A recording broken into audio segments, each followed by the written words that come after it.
오늘의 주요 뉴스입니다. 문재인 대통령이 코로나19 위기 극복을 위한 한국판 뉴딜 정책을 발표했습니다.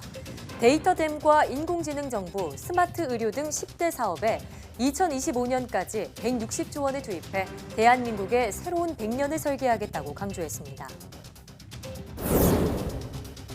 광주에서 17일 만에 지역사회 감염자가 나오지 않은 가운데 방역당국은 동시다발적 집단 감염이 2주 전과 비교해 크게 줄었다고 진단했습니다. 그러나 추적 속도가 전파 속도를 따라잡았는지는 좀 더 지켜봐야 한다는 신중한 입장을 유지했습니다. 전 세계 코로나19 환자가 1,300만 명을 넘긴 가운데 신규 확진자의 절반가량이 미국과 브라질에서 발생한 것으로 나타났습니다. 특히 신규 확진자가 많은 10개국 가운데 절반이 중남미 국가이고 볼리비아에서는 장차관 10여 명이 코로나19에 감염됐습니다. 외국인 유학생을 겨냥한 트럼프 정부의 비자 제한 조치에 대한 반발이 커지고 있습니다. 대학 200여 곳이 법적 대응에 나선 데 이어 18개 주 정부까지 소송전에 가세했습니다.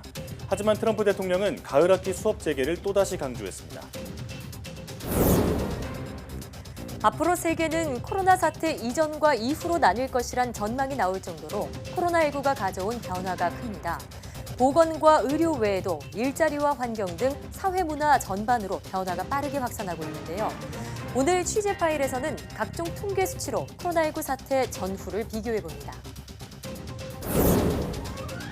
장마가 잠시 멈추면서 30도 안팎의 무더위가 다시 찾아올 것이란 예보입니다. 낮 동안 기온이 크게 오르면 오존 농도까지 덩달아 높아지면서 눈과 호흡기 등에 영향을 미친다고 하는데요.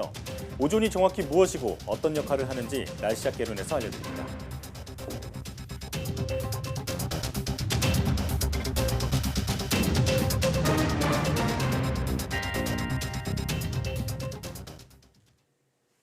여러분 안녕하십니까? 사이언스 투데이입니다. 문재인 대통령은 코로나19 위기를 극복하고 선도국가로 도약하기 위한 대전환의 출발점인 한국판 뉴딜에 오는 2025년까지 160조 원을 투입해 새로운 일자리 190만 개를 창출하겠다고 밝혔습니다. 문 대통령은 청와대에서 한국판 뉴딜 국민보고대회를 열고 정부 임기 내에 체감할 수 있는 변화를 만들어내겠다며 이같이 말했습니다. 문 대통령은 튼튼한 고용과 사회 안전망을 토대로 디지털과 그린 뉴딜을 두 축으로 세워 세계사적 흐름을 앞서 나가는 선도국가로 나아가기 위한 국가 발전 전략이 한국판 뉴딜이라고 소개했습니다. 이를 통해 선도형 경제와 저탄소 경제, 포용사회로 대한민국을 근본적으로 바꾸겠다는 정부의 강력한 의지를 담았다고 강조했습니다.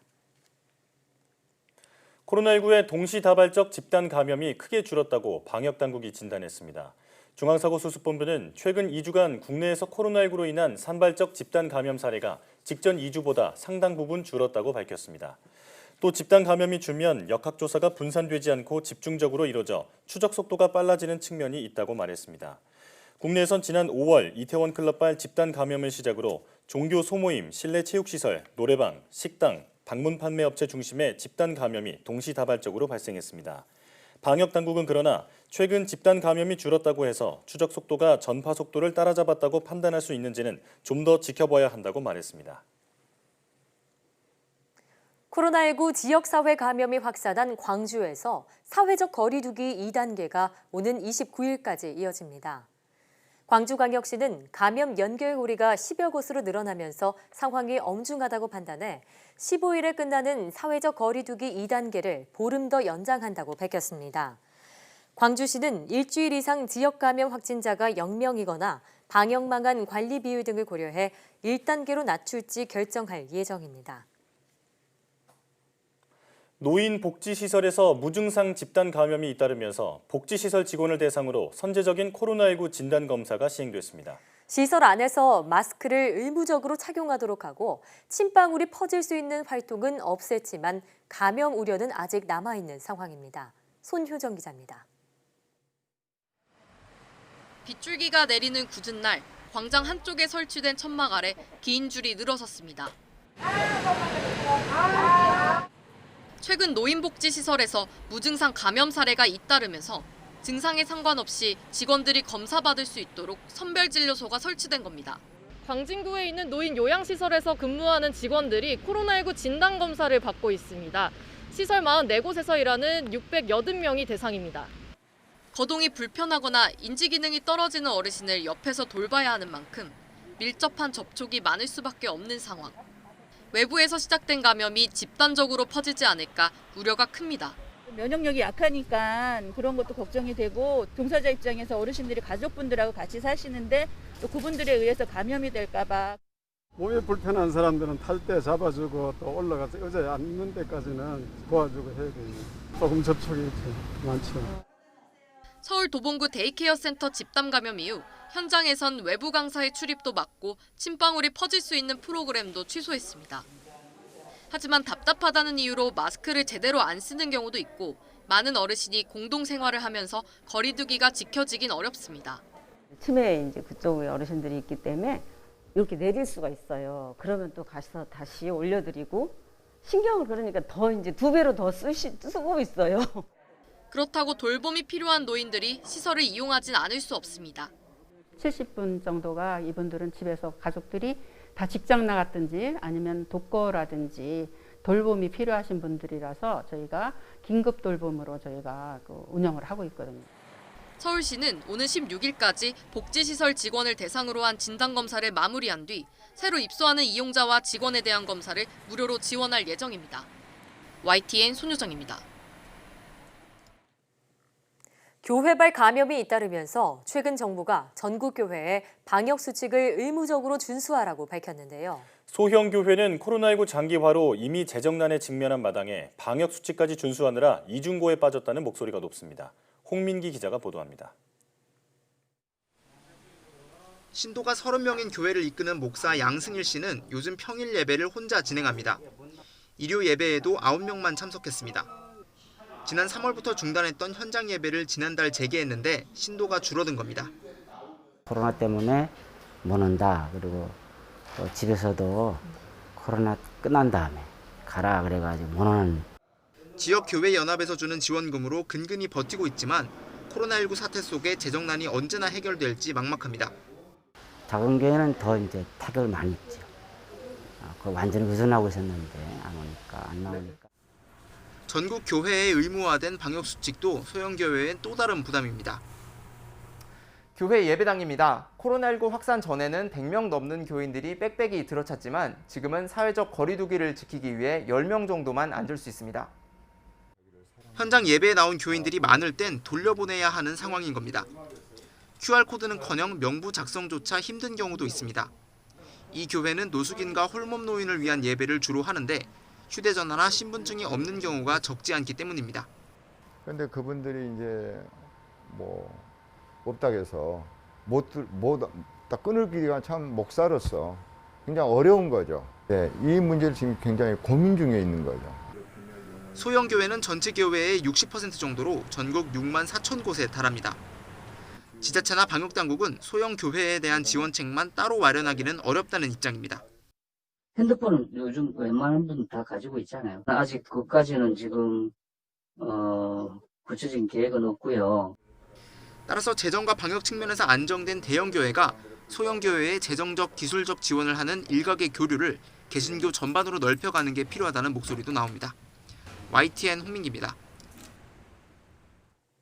코로나19 혈장 치료제를 개발하기 위한 임상시험이 이번 주부터 시작될 예정입니다. 혈장 치료제를 개발하기 위해서는 대량의 완치자 혈액이 필요한데 신천지 대구교회 신도들이 단체로 혈장 공여에 나섰습니다. 보도에 한영규 기자입니다. 코로나19에 감염됐다 완치된 신천지 대구교회 신도들입니다. 코로나19 혈장 치료제를 개발하는 데 필요한 혈장을 제공하기 위해 단체 헌혈에 나섰습니다. 문진표를 작성하고 혈장 공유에 대한 설명을 들은 뒤 버스에 올라 헌혈에 참여했습니다. 이렇게 혈장해서 진짜 치료제 개발이 도움이 된다면 저희도 좋고 이제 다 도움이 되지 않을까 하는 마음이지 않을까. 혈장 치료제는 완치된 환자의 혈액 속에 포함된 항체와 면역 글로불린을 농축해 치료제로 만든 것입니다. 하지만 완치자의 혈액을 지속적으로 확보해야 하는 한계가 있습니다. 지속적으로 많은 혈장이 확보가 돼야 그 혈장 그 확진자의 완치자 혈장을 근거로 해서 거기서 유효한 그런 항체 등을 수집을 해서 혈장 치료제를 개발하는 일종의 그 원료의 역할을 한다라고 말씀을 드리겠습니다. 그래서 이미 380여 명이 혈장을 제공하겠다고 등록했고 170여 명으로부터 혈장 채취를 완료했습니다. 이들의 혈장은 임상시험을 위한 제재를 만드는 데 사용돼 이번 주 임상시험에 들어갈 예정입니다. 앞으로 추가 확보되는 혈장은 혈장 치료제 본 제품을 만드는 데 활용될 예정입니다. 항바이러스제인 렘데시비르가 중증 환자에게 투여되고 있지만 아직 효과가 있다고 판단하기엔 시간이 더 필요한 상황에서 혈장 치료제가 가장 현실적인 치료제가 될 가능성이 큰 것으로 기대됩니다. YTN 한영규입니다. 1학기 내내 이어졌던 비대면 강의로 인한 등록금 환불 요구가 2학기에도 이어질 것으로 보입니다. 대학들이 비대면 수업을 중심으로 대면 수업을 병행하겠다고 밝히면서 학생들 사이에서는 휴학을 결정하는 이들도 적지 않습니다. 엄윤주 기자가 보도합니다. 대면 시험 반대와 등록금 반환을 요구하며 혈서까지 등장했던 한양대학교. 1학기 종강 직전 학교 측은 2학기 수업 운영 계획을 발표했습니다. 온라인 수업으로만 진행했던 1학기와 달리 2학기엔 수강 인원 20명이 넘는 강의는 비대면으로 진행하기로 했습니다. 수강생 20명 이하 수업과 실험 실습은 대면으로 이뤄집니다. 연세대학교는 수강 인원 50명을 기준으로 대면과 비대면 수업을 병행하기로 했습니다. 학생들은 탐탁지 않다는 반응입니다. 일단은 비대면이고 20명 이하일 때만 대면으로 진행한다고 했는데 제가 봤을 때 아직도 코로나는 좀 심하게 지속되고 있다고 생각해서 학교 측에서 저희 목소리를 좀 일단은 들어줘서 반영을 해줘야 되는데 일방적으로 특히 대면 수업도 별로 없는 마당에 방을 구해야 하는 학생들은 주거비 지출이 더 아까울 수밖에 없습니다. 결국 휴학하겠다는 학생들도 적지 않습니다. 멀리서 사는 친구들은 뭐 시험 보러 차비를 차비 내고 올라오고 월세 계속 나가고 있고 심지어 이제 휴학을 생각하는 친구들도 많고 저도 그런 거 고민하고 있고 이제 되게 여러 가지 고민이 되고 있는 상황인 것 같아요. 2학기 수업 방식이 아직 정해지지 않은 학교의 경우 학생들 의견은 분분합니다. 2학기는 일단은 온라인으로 수업을 진행했으면 좋겠다고 생각하는 게 아직 코로나도 지금 완전히 지금 개선이 되지 않은 상황이기도 하고 대면 수업이 필요 없는 수업들은 사이버 강의로 진행하는 것도 괜찮은 부분이 있겠지만 실습이 필요한 수업들은 좀 어떻게 방역 대책을 마련해서 현장에서 진행을 하는 한이 있더라도 그런 게 어느 정도 있어야. 방식에서는 엇갈리지만 대부분 1학기 등록금 반환 문제를 먼저 해결해야 한다는 데는 한 목소리를 냈습니다. 반면 학교 측은 아직 등록금 환불을 검토하고 있지 않다며 신중한 입장을 보였습니다. 일부 환불하는 학교 외에는 지금 2학기 등록금에 대해서 나와 있는 학교가 없잖아요. 예, 저희 학교도 아마 마찬가지로 다른 학교들이랑 같이 아마 움직일 것 같고요. 1학기 내내 대학가를 달궜던 등록금 반환 요구. 2학기에도 비대면 수업이 중심이 될 수밖에 없어 논란은 계속될 것으로 보입니다. YTN 엄윤주입니다. 우리 시간으로 15일 오전 예정됐던 한국군 첫 전용 통신위성 발사가 연기됐습니다. 미국 민간 우주탐사 기업 스페이스X는 현지 시간 13일 발표를 통해 한국군의 첫 전용 통신위성인 아나시스 2호를 실어나를 팰컨 9 로켓의 2단 추진체를 정밀 점검하고 필요할 경우 장비를 교체하기 위해 발사를 연기했다고 밝혔습니다. 스페이스X는 우리 시간으로 15일 오전 6시에서 9시 55분 사이 플로리다주 케이프 커네버럴 공군기지 제40 우주발사장에서 아나시스 2호를 실은 로켓을 발사할 예정이었습니다. 아나시스 2호의 새로운 발사 일정은 2단 추진체에 대한 최종 점검 결과가 나와야 알 수 있는 것으로 전해졌습니다. 스페이스X는 앞서 지난 11일 발사를 앞두고 최종 점검 성격을 띠고 진행된 팰컨 9 로켓 1단 추진체에 대한 정지발사 점화 시험을 성공적으로 마쳤다고 발표했습니다. 20여 년 만에 우리나라에서 맨눈으로 꼬리까지 볼 수 있는 혜성이 등장했습니다. 지난 3월 발견된 니오와이즈 혜성인데 초저녁 북서쪽 하늘에서 찾아볼 수 있다고 합니다. 김진두 기자가 보도합니다. 점차 밝아오는 새벽 하늘에 수직으로 움직이는 물체가 나타납니다. 확대해보니 둥근 머리에 긴 흰색 꼬리가 달려 있습니다. 우주의 여행객 혜성입니다. 지난 3월 27일 처음 발견된 이 혜성의 이름은 C2020F3. 미 나사가 지구 근접 천체를 발견하기 위해 발사한 광시야 적외선 우주망원경이 찾아낸 것으로 그 프로젝트 이름을 붙여 니오와이즈라고도 부릅니다. 혜성은 지난 3일 태양에 가장 가까이 접근했고 오는 23일에는 지구와 가장 가까운 약 1억 킬로미터까지 다가옵니다.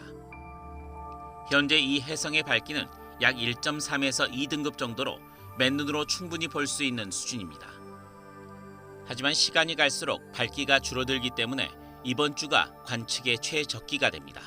지난주에는 새벽 하늘에서, 이번 주에는 해가 지고 어둠이 내리기 전 북서쪽 하늘에서 볼 수 있습니다. 밝기는 약 2등급 정도로 도시에서도 맨눈으로 볼 수 있고 스마트폰으로도 촬영이 가능합니다. 이 혜성의 주기는 약 4,500년에서 6,800년. 따라서 이번 기회를 놓치면 다시는 이 혜성을 볼 수 없습니다. 우리나라에서 꼬리까지 완전한 형태의 혜성을 맨눈으로 볼 수 있는 것은 지난 1997년 4월에 헤일밥 혜성 이후 23년 만입니다. YTN 김민우입니다.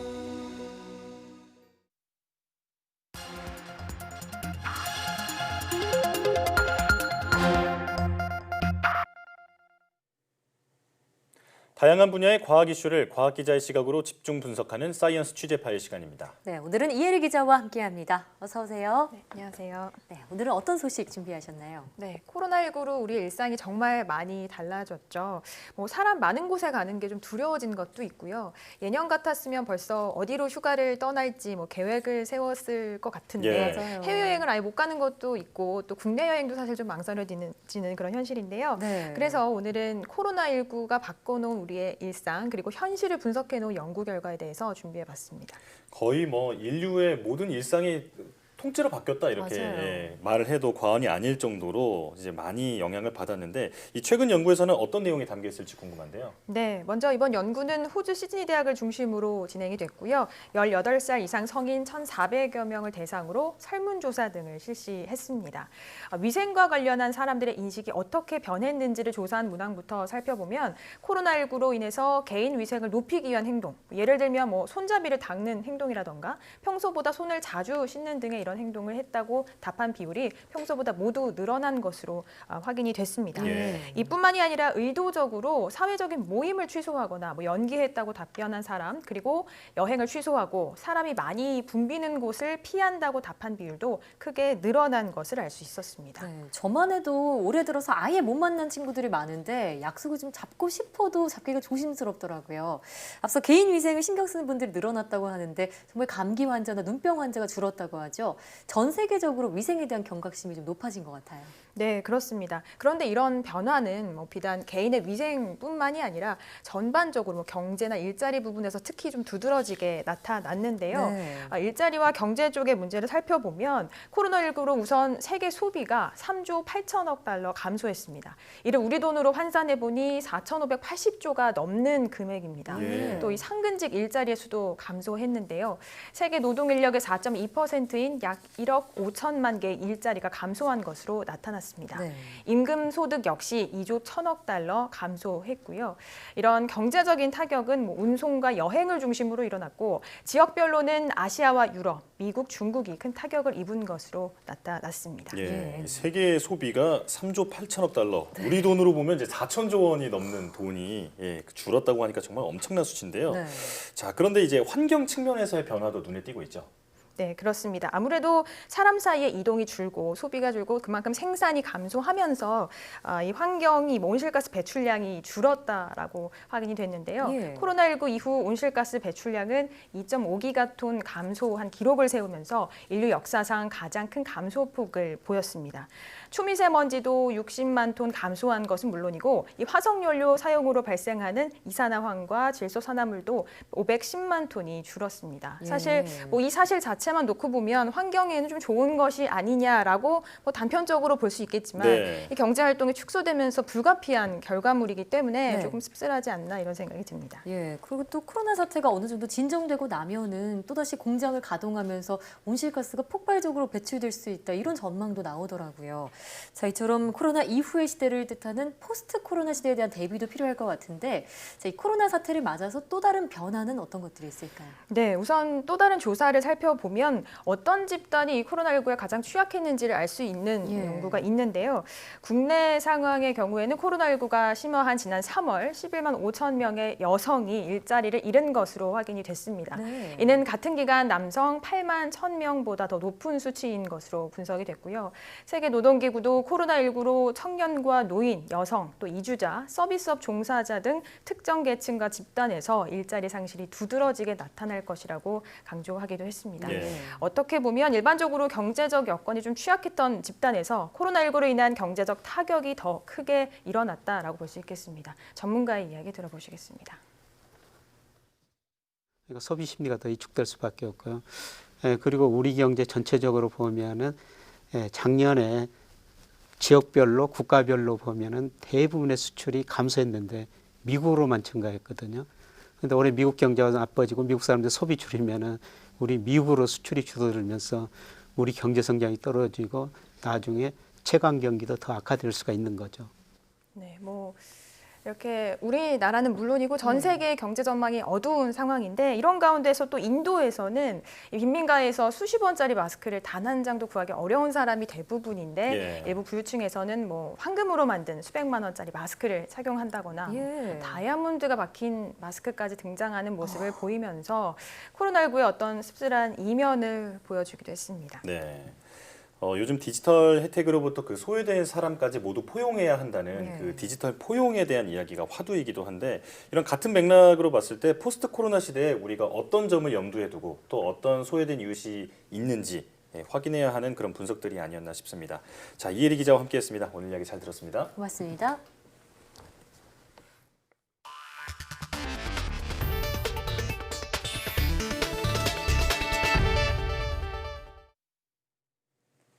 세계보건기구 WHO는 코로나19 신규 확진자의 절반가량이 미국과 브라질에서 발생하고 있다며 정치 지도자들의 엇갈린 메시지가 코로나19 대응에 가장 중요한 신뢰를 해치고 있다고 지적했습니다. 남미 볼리비아에서는 임시 대통령에 이어 장관과 차관 10여 명이 코로나19에 감염됐습니다. 이동헌 기자의 보도입니다. 볼리비아의 자니네 아네스 임시 대통령은 지난 9일 코로나19 확진 사실을 알리고 격리 중입니다. Y dado que en la última semana muchos de ellos dieron positivo al coronavirus, me hice la prueba y también he dado positivo. 현지 시간 12일엔 경제장관이, 13일엔 외교장관이 코로나19 양성 판정을 받았습니다. 보건장관과 광업장관, 대통령실장 등은 먼저 감염됐습니다. 볼리비아 현지 언론은 장관 6명과 차관 6명이 코로나19 확진 판정을 받았다고 전했습니다. 육군 최고사령관과 중앙은행장도 감염됐고 의회에서도 확진자가 속출하고 있습니다. 볼리비아에선 4만 8천여 명의 코로나19 확진자와 2천 명 가까운 사망자가 나왔습니다.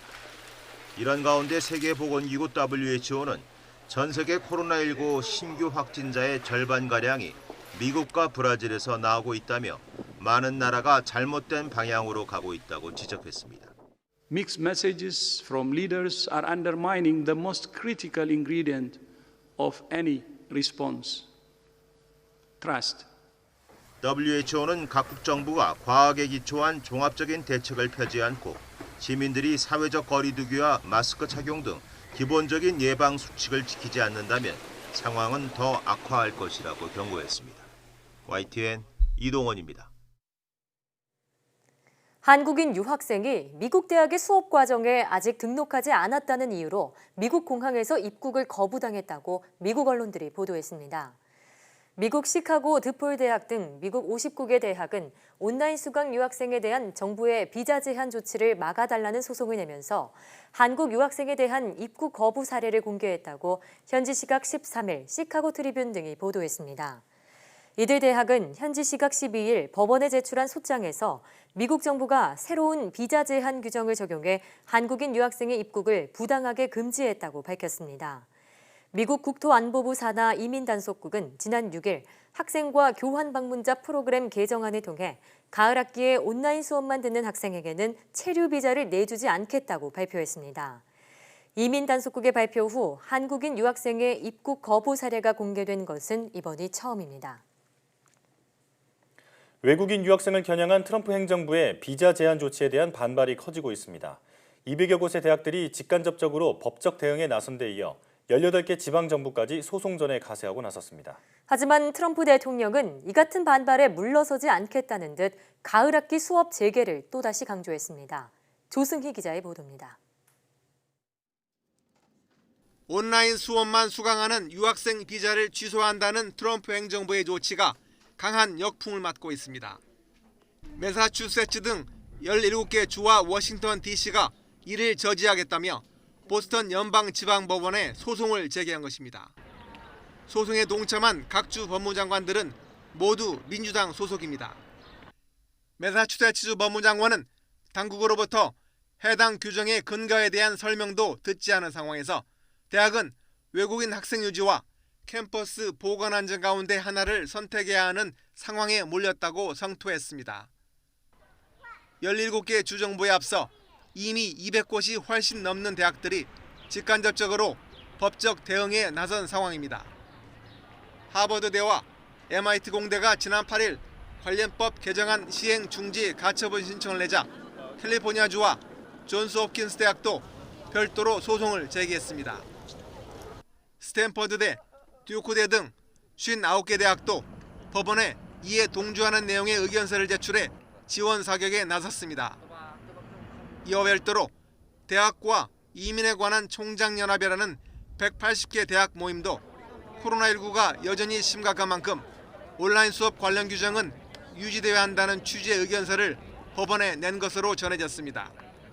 하지만 트럼프 대통령은 또다시 가을 학기 대면 수업을 강조했습니다. 학교 문을 여는 것에 반대하는 데는 다분히 정치적인 의도가 숨어 있다고 비꼬았습니다. We have to open the schools. We have to get them open, and I think there's a lot of politics going along. I think they'll do better if they can keep the schools closed in the election. I don't think it's going to help them, frankly. 수업 재개 결정은 주지사 몫이지만 트럼프 대통령은 연방 정부의 예산 지원 등을 앞세워 개학과 대면 수업 압박을 멈추지 않고 있습니다. YTN 조승입니다. 미국에서 코로나19의 최대 피해 지역이었던 뉴욕시의 경제활동 재개와 맞물려 20, 30대를 중심으로 확진자가 늘고 있습니다. 관련 통계를 보면 뉴욕시에 거주하는 20대 인구 10만 명당 감염 사례는 6월 첫 주 기준 26.6명이었으나 마지막 주에는 34.6명으로 증가했습니다. 30대 감염 사례도 같은 기간 29.9명에서 30.7명으로 소폭 늘었습니다.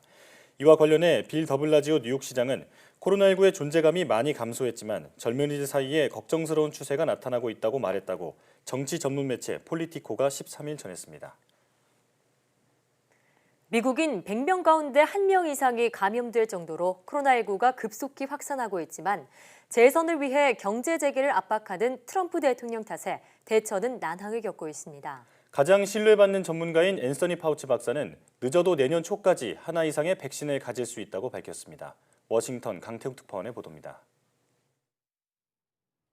확진자 330만 명으로 100명 중 1명이 감염자인 미국. 11일에는 하루 신규 환자가 7만 명을 넘어서면서 최고치를 기록했고 12일에는 플로리다주 한 곳에서만 15,300명의 신규 환자가 나올 정도로 확산이 가속하고 있습니다. 여기에 보건 전문가들은 무증상 환자를 감안하면 통계보다 실제 환자는 훨씬 더 많다고 보고 있습니다.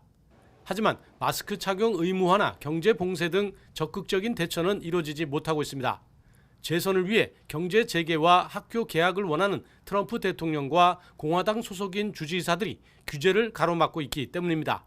최근에는 사망률이 현저히 낮다는 논리를 펴고 있습니다. We have the lowest mortality, or just about the lowest mortality in the world. We're doing a great job. We're doing very well with vaccines, and we're doing very, very well with therapeutics. 하지만 진단키트 물량 제한으로 충분한 검사가 이뤄지지 못하는 데다 최근 재확산 진원지인 남부 지역은 병상이 모자라 난리인 실정입니다. 다만 백신 상황은 나은 듯 보입니다. 거침없는 소신 발언으로 사실상 퇴출당했다는 평가를 받는 파우치 소장이 낙관적이라고 말했습니다. 연말이나 내년 초에는 하나 이상의 백신을 이용할 수 있다는 겁니다. So we're pretty cautiously optimistic that at the end of the year, beginning of this coming 2021, we will have one and maybe more, I hope more than one vaccine that would be available. 하지만 백신 사용이 가능해지기 전까지 수개월 동안 감염 확산이 얼마나 이뤄질지 미국인들은 불안 속에 하루를 맞는 상황을 겪고 있습니다. 워싱턴에서 YTN 강태욱입니다. 캐나다 보건당국이 미국에서 유입되는 코로나19 방역을 위해 항공과 육로를 통한 입국 심사를 강화하기로 했습니다. 캐나다 공중보건국은 항공과 육로 입국 지점에 방역과 선별진료 담당 인력을 포함한 보건 전문관을 배치해 여행객을 대상으로 현장 검역을 강화할 방침이라고 밝혔습니다. 공중보건국 전담 직원이 파견되는 국경관리소는 미국 접경 육로 초소를 중심으로 전국 36곳에 이르는 것으로 전해졌습니다. 이는 미국에서 코로나19가 급속도로 확산하는 가운데 최근 일부 규제 완화로 미국발 입국자가 늘어날 가능성이 있는 데 따른 대책으로 보입니다. 중국은 자국민들의 코로나19에 대한 집단 면역이 사실상 없다는 판단에 따라 올해 가을과 겨울 대유행에 대한 대비에 본격 착수했다고 관변 매체가 보도했습니다. 글로벌타임스 신문은 코로나19가 기본적으로 통제된 중국에서도 재발의 위험성이 있다면서 이같이 전했습니다. 이 신문은 특히 베이징과 우한 등 대도시들이 코로나19의 새로운 유행에 대비하는 계획을 세우고 있다고 설명했습니다. 글로벌타임스는 또 전문가들의 말을 인용해 해외 유입은 물론 감염 원인을 알 수 없는 사례, 그리고 코로나19와 독감의 이중 공격 등이 코로나19의 재유행을 초래할 수 있는 위험 요소라고 지적했습니다. 코로나19의 기원을 조사하기 위한 세계보건기구 WHO의 조사단이 중국에 도착한 가운데 현재 방역을 위해 격리된 상태라고 세계보건기구가 밝혔습니다. 세계보건기구의 마이클 라이언 긴급준비대응 사무차장은 스위스 제네바 본부에서 열린 화상언론 브리핑에서 이같이 밝혔다고 로이터 통신이 전했습니다. 라이언 사무차장은 또 조사단이 중국 측 과학자들과 협력하기 전에 절차에 따라 격리된 상태라고 설명했습니다. 세계보건기구는 앞서 지난 10일 중국 내 구체적인 방문 지역은 중국 측과 협의해 결정할 예정이며 조사팀의 임무는 코로나19 바이러스가 어떻게 종간 장벽을 넘어 인간에게 넘어왔는지, 중간 매개체는 무엇인지 등을 파악하는 것이라고 밝혔습니다. 일본 정부가 코로나19로 인한 입국 규제 조치를 취하기 전인 지난 4월 2일 이전 출국자에 대해 빠르면 다음 달부터 재입국을 허용할 방침이라고 일본 언론이 보도했습니다. 니혼 게이자이 신문은 일본 정부가 재류 자격이 있는 외국인 중 지난 4월 2일 이전에 출국한 사람의 재입국을 단계적으로 시행할 방침이라며 구체적인 조건과 인원은 PCR 검사 체제를 보면서 결정할 것으로 보인다고 보도했습니다. 이에 따라 그동안 입국 규제로 올 수 없었던 일본 내 주재원과 유학생들이 입국할 수 있게 될 것으로 보입니다.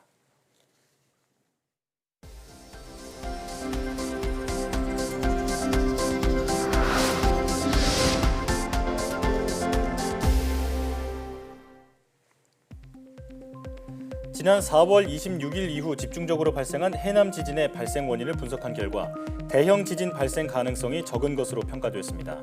한국지질자원연구원은 지난 5월 3일 규모 3.2 지진 발생 이후 현장 조사와 자료 분석 등을 실시한 결과 해남 지진은 중소규모 단층기에 의해 발생했고 주변 대규모 단층대와는 관련성이 적어 대형 지진의 발생 가능성이 적다고 밝혔습니다. 해남 지역은 그동안 지진이 잘 발생하지 않는 지역임에도 4월 26일 이후 이례적으로 71회의 지진이 발생해 추가 지진에 대한 주민들의 우려가 컸습니다. 단 것을 좋아하는 뇌의 작용 기전이 규명됐습니다.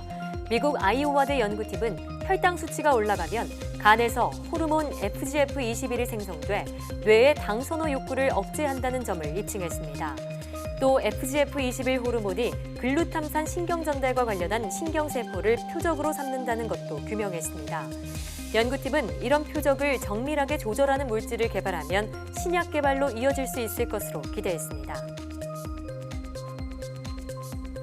코로나19 감염으로 생성된 항체 수명이 길어야 3개월이라는 연구 결과가 나왔습니다. 영국 킹스 칼리지 런던 연구팀은 코로나19 환자 65명 등을 대상으로 항체 검사를 진행한 결과 이같이 나타났다고 밝혔습니다. 전반적으로 코로나19 항체는 증상이 나타나기 시작해서 약 3주가 지나면 수치가 정점에 이르고 그 후부터는 급속하게 떨어진다고 연구팀은 설명했습니다. 이 연구 결과는 연구 논문을 해당 분야 전문가들의 검토 전에 미리 공개하는 매드 아카이브에 실렸습니다. 코로나19 진단키트의 정확성을 높일 수 있는 유전자 표준 물질이 개발됐습니다. 한국표준과학연구원과 신종바이러스 연구단은 코로나19의 가짜 양성 판정을 줄일 수 있는 코로나19 바이러스 유전자 표준 물질을 중국에 이어 세계에서 두 번째로 개발했다고 밝혔습니다. 연구진은 이번에 개발한 표준 물질의 유전자 개수를 기준으로 삼으며 감염됐지만 아니라고 판정하거나 감염되지 않았지만 감염으로 판정하는 오류를 줄일 수 있다고 설명했습니다. 또 이 표준 물질은 국내에서 사용하는 코로나19 진단 키트에 바로 사용할 수 있다고 덧붙였습니다. 올해 상반기 우수 기업 연구소로 대웅제약 의학연구소 등 19개사가 지정됐습니다. 대웅제약은 자가 면역 치료 등 혁신 신약 파이프라인을 보유한 점 등이 높은 평가를 받았습니다.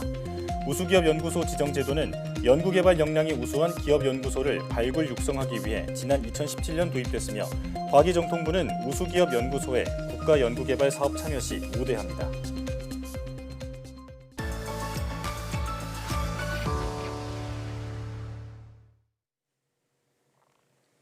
장마 이후 본격적인 무더위가 이어질 것으로 전망되고 있습니다. 기온이 올라가면 오존 농도도 상승해 대기질에 비상이 걸리는데요. 오존은 인체에도 악영향을 준다고 합니다. 오늘 날씨학 개론에서 오존과 관련한 자세한 내용 살펴보겠습니다. K웨더 반기성 센터장과 함께합니다. 어서 오세요. 네, 안녕하세요. 네. 자, 여름철 무더위만큼이나 불청은 게 바로 오존입니다. 사실 오존은 대기권에 풍부하게 존재하고요. 또 반도체 산업, 의료 분야 이런 데도 다양하게 쓰이고 있다고 하는데 인체에 특히 악영향을 준다고 해서 주의가 필요하다고 하죠? 네, 그렇죠. 오존은 이제 지구상에서 크게 두 군데로 나눠질 수가 있습니다. 네. 지구에 존재하는 전체 오존의 90%는 성층권에 분포를 해요. 태양자에서는 흡수해서 생명체를 보호하는 역할을 하죠. 하지만 똑같은 오존인데도 지표면 가까이 있는 오존은 산성이 강해서 살아있는 생명체의 세포를 파괴하는 독성 물질입니다. 예. 그래서 고농도에 노출되면 눈과 호흡기 등을 자극을 해서 피해를 주고요. 심할 경우 두통과 폐기능 저하를 가져올 수도 있습니다. 예, 아주 무서운 물질이군요. 네, 그런데 문제는 지표면의 오존이 해가 갈수록 증가하고 있다는 건데 왜 이렇게 늘어나는 걸까요? 일단 그 오존의 그 4대 생성 요소를 보면 말이죠. 자동차 배기가스에 다량 함유되어 있는 질소산화물, 또 휘발성 유기화합물, 이런 것들이 자외선과 일정 이상의 온도가 영향을 줍니다. 예. 오존은 질소산화물과 휘발성 유기화합물이 햇볕에 의해서 광화학 반응을 일으켜서 만들어지는데요. 한국은 차량 밀도가 높아서 배기가스에 의한 질소산화물은 이미 포화 상태고요. 또 휘발성 유기화합물 배출량이 오존 생성량에 변수로 작용을 하고 있습니다. 예. 휘발성 유기화합물은 휘발유나 액화석유가스 등의 연료와 또 산업 현장이나 생활에서 쓰는 용제 등에 많이 들어있는 탄화 속의 화합물인데요. 예. 80% 이상의 페인트 등 유기용제 사용과 관련 생산 공정 중에 배출이 됩니다. 사실 이 산림욕을 할 때 들이마시는 피톤치드 있지 않습니까? 예. 이것도 휘발성 유기화합물의 일종입니다. 그래요? 이렇게 식물에서 나오는 휘발성 유기화합물을 우리가 자연 휘발성 유기화합물이라고 하는데 네. 우리나라 국토 면적의 64%가 산림 지역이기 때문에 아이러니하게도 산림이 오존에 영향을 미치는 것도 있습니다. 예. 하지만 전문가들은 날씨의 영향이 오존에 가장 큰 영향을 준다고 얘기를 하는데요. 날씨가요? 네. 오존은 기온이 25도 이상, 상대 습도가 75% 이하, 또 풍속이 초속 4m 이하의 맑고 건조한 날씨 조건이 맞으면 아주 급격히 늘어납니다. 예. 최근 지구온난화의 영향으로 이런 날씨가 늘어나고 있고요. 또 자외선 지수도 오르면서 오존이 아주 잘 만들어지는 조건이 지금 생기고 있는 것이죠. 예. 자, 그런데 자연적으로 발생하는 건 어쩔 수 없다고 해도 인공적으로 배출되는 휘발성 유기화합물을 우리가 줄일 수 있다면 오존 발생도 줄일 수 있을 텐데요. 이 VOC를 줄이기 위한 대책은 없을까요? 이게 이제 환경부에서 고농도 미세먼지라든가 오존 발생의 원인이 되는 휘발성 유기화합물을 줄이기 위해서 관리 기준을 강화했습니다. 이제 이게 바로 대기환경보존법 시행규칙 개정안인데요. 우리나라 연간 휘발성 유기화 합물의 배출량은 2010년에 87만 톤에서 2015년에는 92만 톤으로 지금 계속 꾸준히 증가하고 있는 추세입니다. 국내에서는 원유, 정제 등 생산 공정과 또 페인트 등 유기용제 사용 부분의 휘발성 유기화 합물 배출량이 전체의 73%를 차지하고 있는데요. 원유, 정제 처리업 같은 전국 비산 배출 사업장, 이게 뭐냐면 굴뚝 같은 배출구가 없이 대기 오염 물질이 바로 대기로 나오는 것이죠. 이런 것 1649곳의 시설 관리 기준을 강화를 했고요. 또 전국 5733곳의 페인트 제조, 판매업체에 대한 페인트 휘발성 유기화합물 함유 기준 강화 등을 했습니다. 자, 인체 치명적인 또 그 오존에 대비하기 위해서 이 오존 농도에 따라서 생활 행동에 제한을 권고하는 오존 경보제도 이제 실시되고 있다고 들었습니다. 관련해서 설명해 주시죠. 네, 이게 이제 올해죠. 2020년 4월 15일부터 10월 15일까지 6개월 동안 오존 경보제가 이루어지는데요. 대기 중 오존의 농도가 일정 기준보다 높게 나타났을 때는 주의보, 경보, 중대 경보 등 3단계로 발령함으로써 해당 지역 주민들의 건강과 생활 환경의 피해를 줄이기 위해서 실시하고 있는 제도입니다. 오존주의보는 오존 농도가 0.12 ppm 이상일 때, 오존 경보는 0.3 ppm 이상일 때, 또 0.5 ppm을 넘어서면 중대 경보가 발령이 됩니다. 근데 이 농도가 주의보 발령 수준이 되면 말이죠, 1시간 이상 노출되면 호흡기와 눈에 자극을 느끼고 기침이 유발됩니다. 따라서 주의보가 발령되면 호흡기 환자라든가 노약자, 또 5살 이하의 어린이는 외출을 삼가고요. 운전자도 차량 이용을 자제하셔야 합니다. 경보가 발령되면 시력이 감소하며 호흡기가 자극이 됩니다. 따라서 소각시설과 자동차의 사용 자제가 요청이 되고요. 해당 지역의 유치원이나 학교는 실외 학습을 자제해야만 합니다. 중대 경보가 발령되면 기도가 수축하면서 마른 기침이 나오고 가슴이 답답해지면서 통증이 발생을 하는데요. 이때는 소각시설 사용과 자동차 통행이 금지가 되고요. 주민들의 실외 활동도 금지가 요청이 됩니다. 그러니까 4월 중순부터 10월 중순까지 6개월 동안 실시되는 오존 경보제 설명을 해주셨는데 오존 경보제는 그럼 매년 실시되었던 건가요? 지난 5월 21일부터 이제 오존 예보제에 인공지능 예측 기술을 활용한 오존 예보감을 시범적으로 도입을 했는데 올해서부터 이제 6개월간은 계속 이제 오존 이런 예보를 합니다. 계속 발표를 하고 그러니까 있고요. 최근에 오존 예보에 인공지능을 활용해서 정확도를 좀 더 높이고 있다 이런 말씀이시죠? 네, 그렇습니다. 인공지능을 활용을 해서 정확한 예보, 오존 예보 정보를 제공하기 위한 지금까지 어떻게 보면 정부의 혁신 과제 중 하나입니다. 이게. 왜 요즘 예보관에 활용된 인공지능 기술은 최근 4년간의 대기의 질이라든가 또 기상 관측 및 예측 자료 등으로 구성된 빅데이터, 이걸 이제 학습시키는 거죠. 그래서 3일간의 오존 농도를 예측하는 것인데요. 국립환경과학원연구진이 이 기술을 사전에 적용을 해보니까 관측각과의 상관성이라든가 정합도 모두 인공지능의 기준에 우리가 예전에 활용하던 수치 모델 결과보다 높아서 예측 성능이 아주 매우 좋은 것으로 나타났습니다. 그래서 인공지능을 활용한 오존 예보관 시험 운영은요, 올해 10월까지 하고요. 내년 5월부터는 아주 본격적으로 운영될 계획이라고 합니다. 이 인공지능의 그 기술까지 도입이 돼서 더욱더 정확한 예보가 가능할 것 같은데 우리가 일상에서 오존의 피해를 좀 예방하는 방법 어떤 게 있을까요? 이 오존은 미세먼지하고 달라서 가스 형태입니다. 그래서 황사형 마스크를 써도 걸러지지가 않습니다. 또 날씨가 맑은 날에 주로 발생하기 때문에 어떻게 보면 이 경각심 우리가 갖기도 어려워요. 따라서 오존 예보를 좀 자주 파악하는 것이 중요하고요. 오존지보가 내려진 곳에서는 오후 2시부터 5시 사이 외출이라든가 실외 활동을 자제하는 것이 좋습니다. 또 좀 자동차 운행을 이때는 자제를 하고요. 차량이 많은 지역이라든가 또 적은 그런 지역의 오존량이 다르기 때문에 될 수 있는 한 좀 차도에서 멀리 떨어져서 걸어 다니는 것이 좋습니다. 그러니까 오존은 마스크로도 막을 수가 없기 때문에 오후 2시부터 5시 사이 이 시간대에는 좀 실외 활동을 피하는 것이 좋겠네요. 지금까지 K웨더 반기성 센터장과 함께했습니다. 오늘 말씀 고맙습니다. 네, 감사합니다.